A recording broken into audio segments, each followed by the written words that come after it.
Well, hey everyone, this is Dave Dubeau with another episode of the Property Profits Real Estate Podcast. And today, my guest, zooming in all the way from the whereabouts of Kitchener, Ontario. We've got Lee Strauss. How are you doing today, Lee? Good, Dave. Thanks for having me. How are you? I am fantastic. So, Lee, you're a young guy, but you've got a ton of experience when it comes to real estate investing. In fact, I think you've been investing since the ripe young age of 21. Is that correct? That is correct. So what caused this 21-year-old Lee to jump into your first revenue property?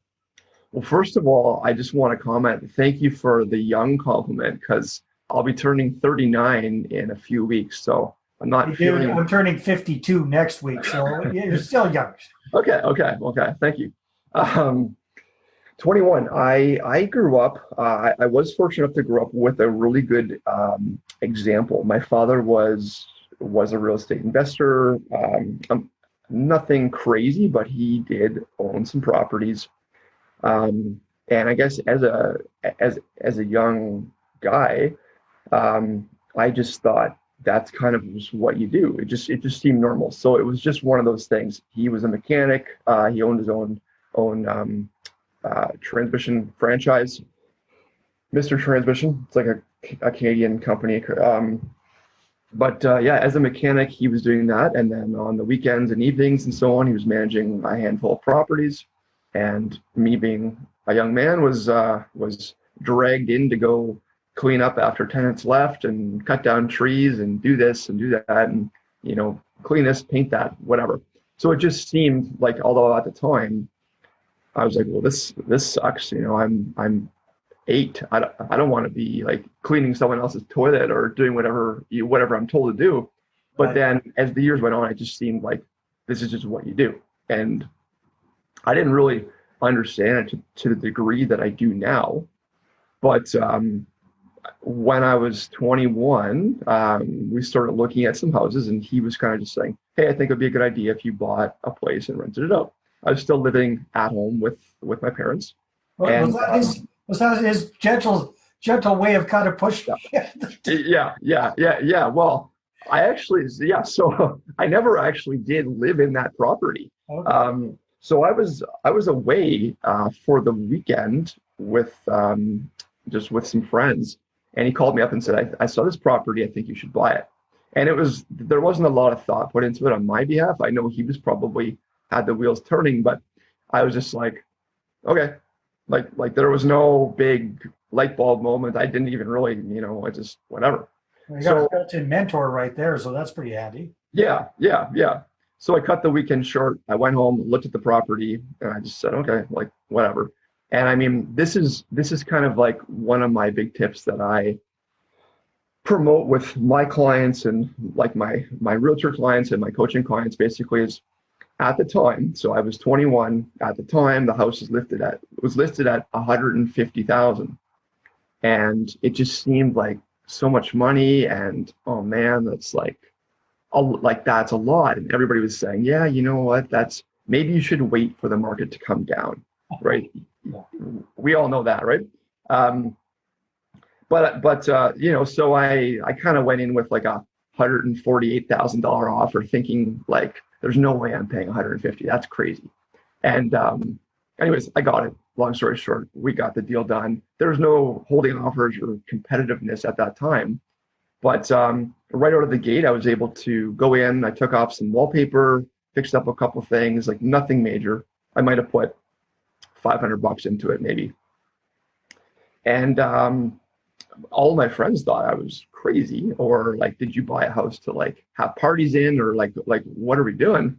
And I stayed living at home, and it was as simple as putting a for rent sign up in the window or on the front lawn. There was no Kijiji then.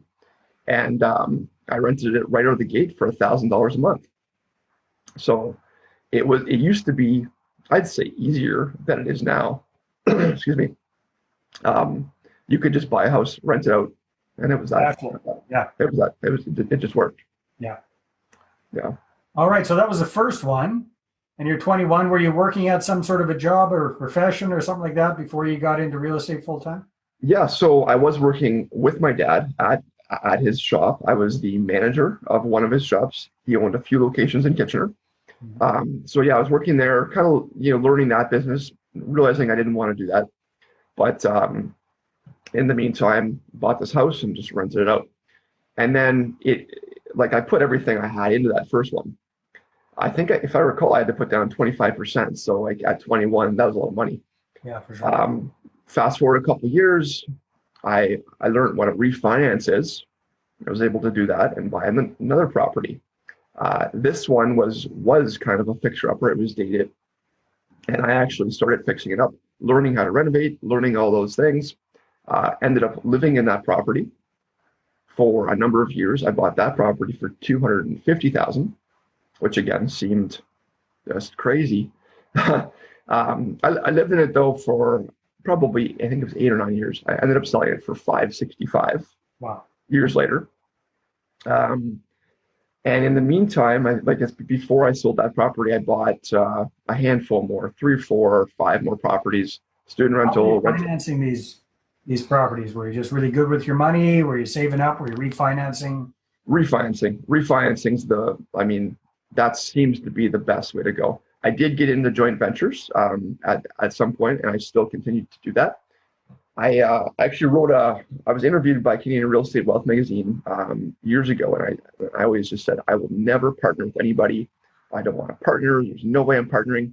And then I ran out of money and went, oh man, I guess I have to partner. So, yeah, I didn't really get the concept because I was able to buy properties until I was maxed out. Yeah, so joint venturing, I learned a little bit of joint venturing. I do a number of joint ventures, and that's kind of like I ended up, I guess, kind of fast forwarding again, a handful of properties, tons of experience. Became a realtor with Rockstar Real Estate, based out of Oakville. I started my own company, kind of like what you have, Strauss Investments, where I kind of orchestrate joint ventures with me and other clients or people, or I kind of coach people through things. I'm a realtor at the same time, so they all kind of go hand in hand. So we were talking a little bit off camera that you've been a realtor actually only for a handful of years. So at what did it ever get to the point where you became a full-time real estate investor? So you quit working for your dad at the Mr. Transmissions. You were just doing real estate full-time. Was that something you were doing for a number of years? No, I never did. So when I was working for my dad, I was also going to school to become a firefighter. Okay. So I was doing that. That school was part-time. It was a 4-year part-time program.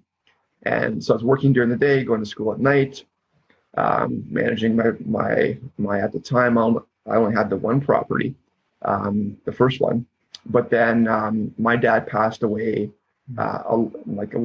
around that same time, and we sold the shops, like both of our transmission companies, and just kind of I was in limbo for a bit. I didn't have a job. I wasn't a firefighter yet, and I was out of work from the business, and I just kind of did some random jobs here and there. I worked at one of the local hospitals to kind of help my resume with firefighting. Got hired as a firefighter in Kitchener, and then I began that career. Kept going, buying more properties, and so on. Well, hey there, it's Dave Dubeau. I just want to give you a quick little heads up that starting in January of 2021, we're going to be doing something a little bit different with the Property Profits Real Estate Podcast. And that is on Fridays, I'm going to be doing something I'm going to call Free Flow Fridays. What does that mean? That means that it's not going to be the typical interview that I do with a leading real estate expert. It's going to be either some hands-on, in-depth training around raising capital, attracting investors and raising capital, which is my specialty, or it's going to be a short but sweet little video log with some sort of a mindset or a raising capital tidbit, or it's going to be a short one-on-one conversation, interview style, with somebody who is actively raising capital. So the Free Flow Fridays are going to be a lot more all around attracting investors and raising capital. So we'll get that started in January. In the meantime, have a very, very happy holiday and all the best to you and your family. Take care. All right, very cool. Yeah. So then you a handful of years ago, you decided to become a realtor. Why was that? I found that in all of my years, I got a lot of bad advice. Friends, family, acquaintances, people, other professionals I looked up to, particularly real estate agents. I found that because I started so young and I was more investor focused than just the realtor that sells a house to Mr. and Mrs. Smith every 20 years. Wow. It's very, very different. I'm sure you can attest. So while I was like looking at properties, like looking to continue to grow, I would ask questions.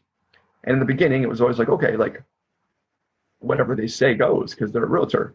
And then as my years of experience grew, I'd start to go, I don't know if they're right. So I kind of started testing them. And there wasn't really a lot of like investor focused realtors at the time. So I would kind of go in asking questions that I already knew the answers to and waiting for these responses. And I didn't like a lot of what I was hearing. And I actually did find that some of the advice I got in the early years, kind of hindered me. It definitely held me back from taking the plunge and maybe buying more properties or buying these specific properties that probably would have been long-term beneficial. However, it just didn't sound right because somebody said something that didn't make sense. So yeah, I did that. And then I also found that a lot of realtors are very hesitant to put in offers. And obviously, me being a realtor now, I know that it takes some time, but putting in the offer that's just what you do. And that's, if you don't ask. Realtors were hesitant to put in offers? Well, if you want, well, yeah, right. If you wanted to, submit a lower offer or specific conditions or things like that, I think really in the end, Dave, they just didn't understand. Yeah. They just don't, it didn't fit in their parameters. It didn't fit in their box. So they said, no. Yeah. Can't do it. It can't be done. Yeah. But again, as my experience grew, so did my knowledge. And I was just like, you know what? I just can't find that kind of missing link. I found that a lot of realtors are hesitant to negotiate, hesitant to ask. And one of my mottos is if you don't ask, you don't get. Mm-hmm. So I have no issues putting in, what people would say is insulting offers. Because if you don't ask, you don't get. And the majority of the time you don't get that, but you can open the door and maybe start the conversation. Maybe I think that's what a lot of people are afraid of. They're afraid the seller is going to take offense and slam that door right in your face and say, don't come back. Right. That's not what you found, correct? That's not what I found. No. And I would be sitting on the other side asking my agent that I was using or different agents, hey, do this or hey, do that. And they wouldn't, I don't know, maybe we shouldn't do that. Or they would be, when it got to the negotiation standpoint, I almost felt like I was kind of coaching them on what to say, like say this. And then I don't know. I just got a bad feeling. I thought, you know what, I have to become one, even though I don't, I never set out to be one. I have to become one to benefit myself. And I almost see like a bit of a flaw in the industry. And I want to kind of fill that void for other people. Because it just wasn't there. And Rockstar's got a great group of other realtors that are also investor focused and really good. Yeah. Hence why I was drawn to them, because I live over an hour away from the office, but I've got no issue.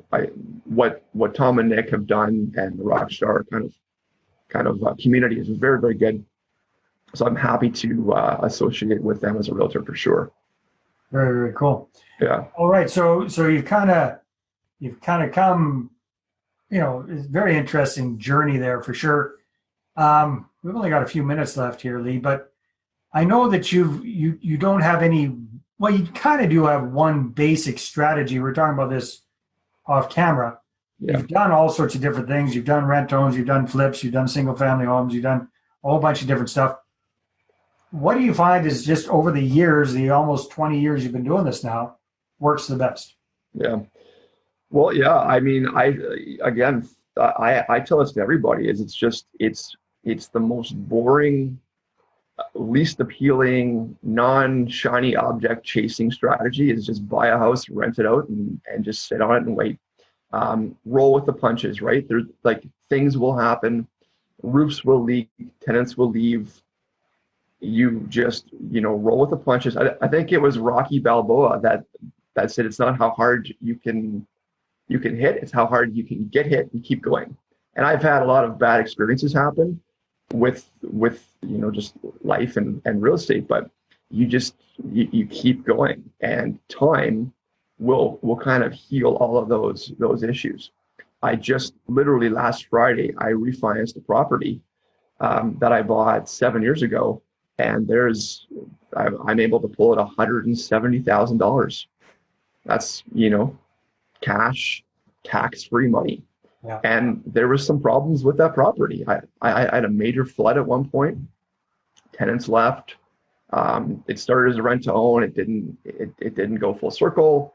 All kind of, a lot of vacancies on that property for some reason. It's a nice property. It just wouldn't rent out. But look at the big picture. That's kind of my go-to is the big picture. Things will happen. Problems will happen. But flips, you can make money. Rent owns, you can make money. Student rentals, you can make money. There's no right or wrong way. I kind of, not to keep this going any longer, but I associate it with like fitness or working out or a diet. Everybody's like, oh, there's low carb, there's keto, there's, Atkins, this. And it's like, really, anything you do is gonna help get your goals. There may be one way that's better or faster, but consistency and just doing the same thing is the big secret. There's no formula, magic sauce out there. There's no magic sauce. There's no manual. If you can put in the time, take the hits, and keep going, that's it. Beautiful. Yeah. Lee, if people want to find out more about you and what you do, where should they go? What should they do? Well, me as a realtor, you can contact me at Lee, Lee, at rockstarbrokerage.com.